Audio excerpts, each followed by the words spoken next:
प्रणाम। पुनः आपका एक बार स्वागत करते हुए इस आदर्श स्टडी पॉइंट यूट्यूब चैनल पर, जो आपका अपना चैनल है, काफ़ी हर्ष का अनुभव हो रहा है। कोविड-19 के इस तनावमय वातावरण में हम ईश्वर की शरण में जाएं, यही हमारे लिए बेहतर होगा। अभी हमने पिछले वीडियो में देखा कि जब शंख ध्वनि हुई, सभी महारथियों ने अपनी अपनी योग्यता के हिसाब से अपने अपने शंखों की ध्वनि की, उससे पूरा वातावरण कोलाहलपूर्ण हो गया। तो उसमें कौरव की सेना जो है भयभीत हो गई, लेकिन पांडवों की सेना वैसे ही थी, यथावत थी। उन्हें उनका न तो उनका हृदय में दृढ़ हुआ, न तो उन्हें कोई भय लगा। उसका एकमात्र कारण यह था कि उनकी ओर से स्वयं वासुदेव कृष्ण थे। यानी इसका तात्पर्य है कि जो भी ईश्वर की शरण में जाता है वह भयग्रस्त नहीं होता, उसका योग क्षेम वह प्रभु स्वयं करते हैं। तो हमें भी इस आपातकाल में, इस विपत्त काल में, जब समूची मानवता त्राही त्राही कर रही है, उस ईश्वर की शरण में जाना ही हमारे लिए भी बेहतर होगा। और गीता का प्रत्येक श्लोक हमें यह प्रेरणा प्रदान करता है। अब हम आगे देखें। अथ व्यवसितान दृष्ट्वा धाष्टान कपिध्वज प्रवृत्ते संपादे धनु उद्यम पांडव ऋषिकेशं तदा वाक्यम इदमाहमहीपते। उस समय, जैसा कि हम जानते हैं, उनके अर्जुन के रथ पर जो ध्वजा थी उसमें साक्षात स्वयं हनुमान जी बैठे हुए थे। तो उस समय हनुमान जी की से अलंकृत ध्वजा लगे रथ पर आसीन पांडुपुत्र अर्जुन अपना धनुष उठाकर तीर चलाने के लिए उद्यत हुआ। वह प्रवृत्ति सत्र संपादे धनु उद्यम में पांडव, वो अपना धनुष चलाने के लिए उद्यत हुआ। वैराग्य रूपी हनुमान से युक्त ध्वज के रथ पर बैठा अर्जुन व्यवस्थित रूप से धृतराष्ट्र के पुत्रों को देख करके शस्त्र चलाने की तैयारी के साथ धनुष उठाकर ऋषिकेश वासुदेव कृष्ण को कहा जाता है। ऋषिकेश वह है जो हृदय की सर्वज्ञाता है, सारी बातों को जानते हैं। उस ऋषिकेश वासुदेव केशव से, कृष्ण से उसने यह वचन कहा। एक बात और आपको हम स्पष्ट कर दें कि संस्कृत के उच्चारण में कुछ व्यतिक्रम हमसे हो सकता है, उसके लिए हम आपसे क्षमा चाहेंगे। और आपकी प्रेरणा ही हमारे लिए हमारा मार्ग प्रशस्त करेगी। अब अर्जुन कहता है, जब धनुष उठा करके चलाने को उद्यत होते हुए उसने भगवान वासुदेव से कहा, अर्जुन उवाच सेनयोर्यो मध्ये रथम स्थापय मे अच्युत यावत् एतान् ऋक्षेऽहं युद्ध कामान् वसितान् कहि मया सह युद्धभयम् अस्मिन् रणसमुद्र में।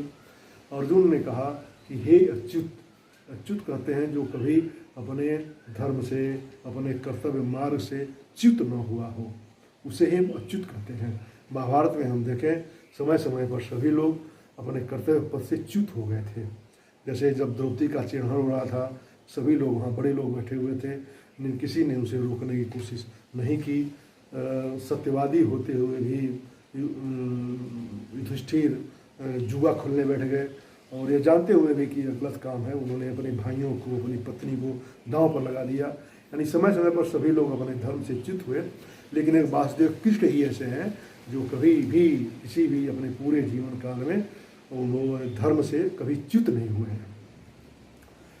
तो इसीलिए उन्हें अच्युत कहा जाता है।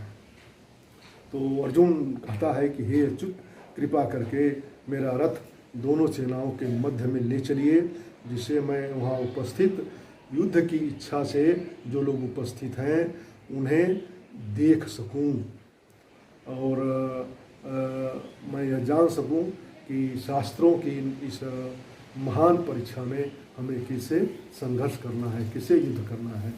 यहाँ एक बात यह ध्यान रखने की है कि यहाँ सारथी को दिया गया आदेश नहीं है, बल्कि प्रार्थना है। वासुदेव कृष्ण अपने भक्तों के प्रति स्नेह प्रदर्शित करने में चूकते नहीं हैं, इसलिए अर्जुन उन्हें अच्युत कहता है।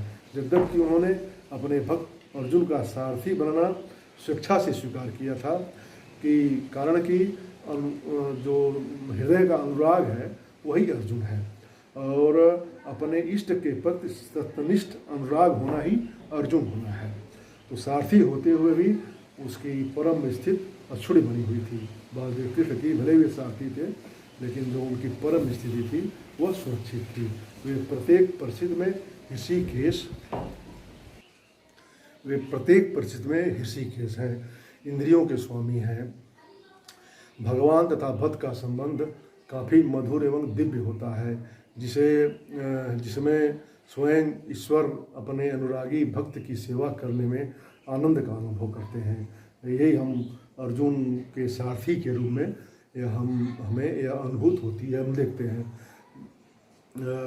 और इन सब परिस्थितियों में भी वे अच्युत रहते हैं। भगवान के प्रति शुद्ध अनुराग होने के कारण अर्जुन के मन में अपने बंधु बांधवों से युद्ध करने की तनिक भी इच्छा नहीं थी, परंतु दुर्योधन की हठधर्मिता के कारण इस युद्ध की परिस्थिति का निर्माण हुआ था। अर्जुन को यह जानने की उत्कंठा थी कि युद्ध भूमि में कौन कौन से अग्रणी व्यक्ति उपस्थित हैं।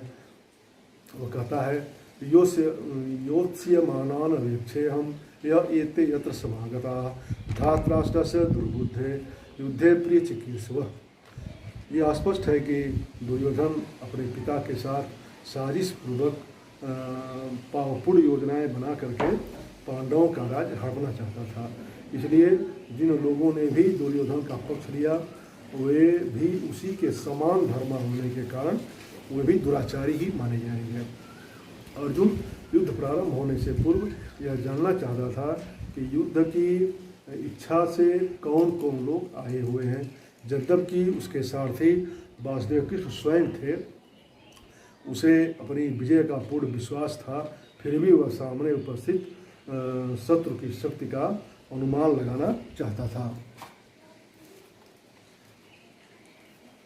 संजय उवाच एवं उक्त ऋषिकेश गुडाकेशेन भारत सेनयोर्भयो मध्ये स्थापित्वा रथोत्तमम्। संजय ने कहा, हे भरतवंशी, अर्जुन द्वारा इस प्रकार संबोधित किए जाने पर वासुदेव कृष्ण ने दोनों दलों के मध्य उत्तम रथ को खड़ा किया। यहाँ अर्जुन को गुडाकेश कहा गया है। गुड़ा का तात्पर्य है जो नींद पर विजय प्राप्त कर सके। यहाँ जो नींद पर विजय प्राप्त कर सके उसे गुडाकेश कहा जाता है। यहाँ नींद का तात्पर्य है अज्ञान। कृष्ण से मित्रता के कारण अर्जुन ने नींद और अज्ञान दोनों पर विजय प्राप्त करने में सफलता प्राप्त की थी। इसे ही समाधि या कृष्ण भावनामृत, इस अवस्था को ही समाधि या कृष्ण भावनामृत कहा जाता है। प्रत्येक जीव की इंद्रियों तथा मन के निर्देशक अर्थात ऋषिकेश के रूप में कृष्ण अर्जुन के मंतव्य को समझ गए। वह क्यों दोनों सेनाओं के मध्य में रथ को खड़ा करने के लिए कह रहा है, उनके मन में यह बात आ गई, अतः उन्होंने वैसा किया भी। भीष्म द्रोणं प्रोक्त सर्वेषां च महिषिताम् उवाच पार्थ पश्य एतान् समवेतान् कुर्मीति। भीष्म, द्रोण तथा विश्व भर के समस्त राजाओं के सामने भगवान ने कहा कि हे पार्थ, यहाँ पर एकत्र हुए समस्त कुरुओं को देख।